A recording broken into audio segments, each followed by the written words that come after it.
20 मार्च 2024। बाबा के महावाक्य। मीठे बच्चे, तुम्हें गुप्त खुशी होनी चाहिए कि हम परमात्मा बाप की यूनिवर्सिटी के स्टूडेंट हैं। भविष्य नई दुनिया का वर्षा पाने के लिए पढ़ रहे हैं। प्रश्न, किस स्मृति में सदा रहो तो दैवी गुण धारण होते रहेंगे? उत्तर, हम आत्मा शिव बाबा की संतान हैं। बाबा हमें कांटून से फूल बनाने आए हैं। यही स्मृति सदा रहे तो दैवी गुण धारण होते रहेंगे। पढ़ाई और योग पर पूरा ध्यान रहे। विकारों से नफरत हो तो दैवी गुण आते जाएंगे। जिस समय कोई विकार वार करे तो समझना चाहिए, मैं कांटा हूँ, मुझे तो फूल बनना है। ओम शांति। बच्चों की बुद्धि में है कि हम रूहानी यूनिवर्सिटी में बैठे हैं। यह नशा होना चाहिए। ऑर्डिनरी रीति स्कूल में जैसे बैठते हैं ऐसे यहाँ बुद्धू होकर नहीं बैठना है। बहुत बच्चे जैसे बुद्धू होकर बैठते हैं। याद रहना चाहिए, यह ऊंच से ऊंच परमपिता परमात्मा की यूनिवर्सिटी है। उनके हम स्टूडेंट हैं, तो तुम्हारे में कितना फलक होनी चाहिए। यह है गुप्त खुशी, गुप्त ज्ञान। हर एक बात गुप्त है। कईयों को यहाँ बैठे भी बाहर के गंदे ख्यालात आते रहते हैं। यहाँ तुम पढ़ते हो भविष्य नई दुनिया का वर्षा पाने के लिए, तो तुमको कितनी खुशी होनी चाहिए। दैवी गुण भी होने चाहिए। भल यहाँ सब ब्राह्मण ही आते हैं। वहाँ की कीचड़ पट्टी से तो तुम निकलकर यहाँ आते हो, तो तुम बच्चों को इतना खुशी में रहना चाहिए। सारी दुनिया इस समय गंध में पड़ी है। कहाँ कलयुगी गंध, कहाँ सत्युगी फुलवाड़ी। कलयुग में एक दो को कांटे लगाते रहते हैं। तुमको तो अब फूल बनना है, तो कितनी खुशी रहनी चाहिए। हम अब फूल बनते हैं। यह बगीचा है। बाप को बागवान कहा जाता है। बागवान आकर कांटों को फूल बनाते हैं। यह तो बच्चों को समझ होनी चाहिए कि हम किस प्रकार का फूल बन रहे हैं। यहाँ बगीचा भी है। मुरली सुनकर फिर बगीचे में जाकर फूलों से अपनी भेंट करो। हम कौन सा फूल है? हम कांटे तो नहीं है। जिस समय क्रोध आता है तो समझना चाहिए कि मैं कांटा हूँ, मेरे में भूत है। इतनी नफरत आनी चाहिए। क्रोध तो सबके बीच में आ जाता है। काम तो सबके बीच में हो ना सके, वह तो छिपा कर करते हैं। क्रोध तो बाहर में निकल पड़ता है। क्रोध करते हैं तो उसका असर भी थोड़ा दिन चलता है। क्रोध का भी नशा है, लोभ का भी नशा है। अपने से आपे ही नफरत आनी चाहिए। तुम समझते हो हमको बाबा फूल बनाते हैं। काम और क्रोध बहुत गंदा है। मनुष्य की सारी शोभा ही गवा देते हैं। यहाँ शोभा दिखाएंगे तब वहाँ भी शोभा पाएंगे। बाबा रोज बच्चों को समझाते रहते हैं कि दैवी गुण धारण करो, स्वर्ग में चलना है ना। इन लक्ष्मी नारायण कितने गुणवान हैं। महिमा भी इनके आगे जाकर गाते हैं, हम नीच पापी कामी हैं। आप सर्वगुण संपन्न हो। तुम समझाते भी हो स्वर्ग है फूलों का बगीचा और नरक है कांटों का जंगल। शिव बाबा स्वर्ग स्थापन कर दे, रावण नरक बनाते हैं। विचार करना चाहिए, हम आत्मा बाप की संतान हैं। हमारे में गंध कहाँ से आया? अगर गंध होगा तो बाप का नाम बदनाम करेंगे। क्रोध करेंगे तो गोया बाप की निंदा कराएंगे। क्रोध का भूत आया और बाप को भूले। बाप की याद हो तो कोई भी भूत आए ही नहीं। अगर किसी की दिल को दुख पहुंचाते हैं तो वह भी असर पड़ जाता है। एक बार क्रोध किया तो 6 मास तक सबकी बुद्धि में रहता है कि यह क्रोधी है। फिर दिल से उतर जाता है। बाप दादा की दिल से भी उतर जाता है। यह दादा भी विश्व का मालिक बनते हैं। इसमें भी जरूर खूबियां होंगी, परंतु कोई की तकदीर में नहीं है तो तदबीर करते नहीं।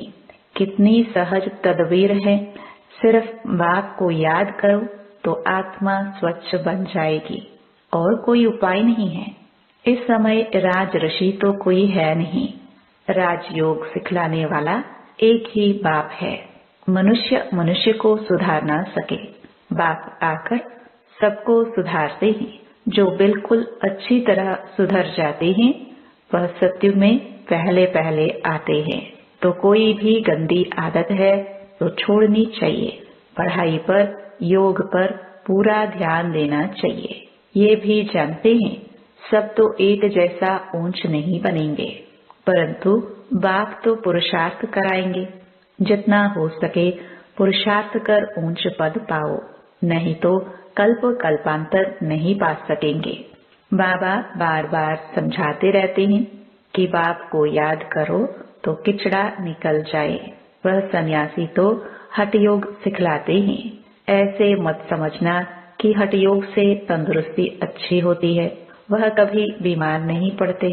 नहीं, वह भी बीमार पड़ते हैं। भारत में जब लक्ष्मी नारायण का राज्य था तो सबकी आयु बड़ी थी, हेल्थी वेल्थी थे। अब तो सब बिल्कुल छोटी आयु वाले हैं। भारत को ऐसा किसने बनाया यह कोई नहीं जानते। बिल्कुल घोर अंधियारे में है। तुम कितना भी समझाओ परंतु उन्हों को समझाना बड़ा मुश्किल है। फिर भी गरीब साधारण ही समझने की कोशिश करते हैं। यहाँ कोई लखपति है क्या? आज का लाख भी बड़ी बात नहीं है। आज लखपति तो बहुत हैं, उन्हें भी बाबा साधारण कहते हैं।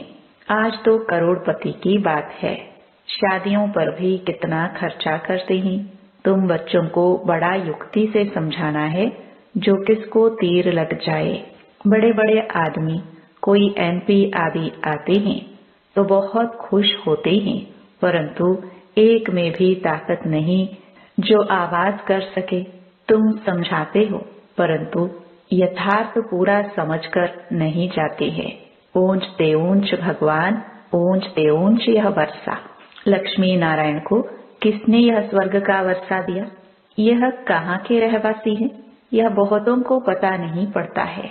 म्यूजियम में आते बहुत हैं समझने के लिए। सेवा का चांस अच्छा है परंतु योग है नहीं। बाप को याद करे तो प्रफुल्लता भी आए। हम किसकी संतान हैं? कितने बच्चे कायदे से पढ़ते नहीं हैं। बाप से योग है नहीं। संपूर्ण तो कोई बना नहीं है, नंबरवार है। बच्चों को एकांत में बैठ बाप को याद करना है। ऐसे बाप से हम स्वर्ग का वर्षा पाते हैं। इस दुनिया में हम ही सबसे पतित बने हैं, फिर हमको ही पावन बनना है। यह अच्छी रीति याद करना है। बाप हर प्रकार की राय तो देते हैं, ऐसे ऐसे करो। जैसे क्वीन विक्टोरिया का वजीर गरीब था, रोड की लाइट पर, बत्ती पर पढ़ पढ़कर ऊंच पद पा लिया। शौक था। यह भी गरीबों के लिए है। बाप है गरीब निवाज। साहूकार क्या भगवान को याद कर सकेंगे? कहेंगे हमारे लिए तो स्वर्ग यहाँ ही है। अरे बाबा ने स्वर्ग की स्थापना की नहीं है, अब कर रहे हैं। बाप को याद करो, पावन तो जरूर बनना है। बच्चों को युक्ति रचनी है। कैसे किसको समझाए कि भारत का प्राचीन योग सिवाय परमपिता परमात्मा के कोई सिखला नहीं सकते। हठ योग है निवृत्ति मार्ग वालों के लिए। बाप समझाते रहते हैं। जब किसका कल्याण होना होगा तो फिर लिखेंगे भी ऐसे। अभी तो देरी है तो किसकी बुद्धि में आता नहीं है। तुम्हारी है यह ईश्वरीय मिशन। तुम्हें मनुष्यों को देवता बनाने की सेवा करनी है। दुनिया में तो अनेक प्रकार की मतें निकलती रहती हैं, तो उनका कितना शो होता है। अंधश्रद्धा कितनी है। रात दिन का फर्क है। तुम ब्राह्मणों में भी रात दिन का फर्क है। कोई तो कुछ भी जानते नहीं है, बहुत सहज। अपने को आत्मा समझो। बाप को याद करो तो पाप कट जाएंगे। दैवी गुण धारण करो तो ऐसे बन जाएंगे। ढिंडोरा पिटवाते रहो। देह अभिमान न हो तो ढोलक गले में डाल सबको बताते रहो कि बाप आया है। कहते हैं मुझे याद करो तो तुम पतित से पावन बन जाएंगे। यह घर घर में संदेश देना है। सभी पर कट जंक चढ़ी हुई है। तमो प्रधान दुनिया है। सबको बाप का पैगाम जरूर पहुंचाना है। पिछाड़ी में तुम्हारी वाह वाह निकलेगी। कहेंगे कमाल है इन्हों की, इतना जगाया परंतु हम जगे नहीं। जो जगे उन्होंने पाया, जो सोए उन्होंने खोया। बाप बादशाही देने आते हैं फिर भी खो लेते हैं। सर्विस की युक्तियां रचनी चाहिए। बाप आया है, कहते हैं मामेकम याद करो तो विकर्म विनाश होंगे। पवित्र बन पवित्र दुनिया का मालिक बन जाएंगे।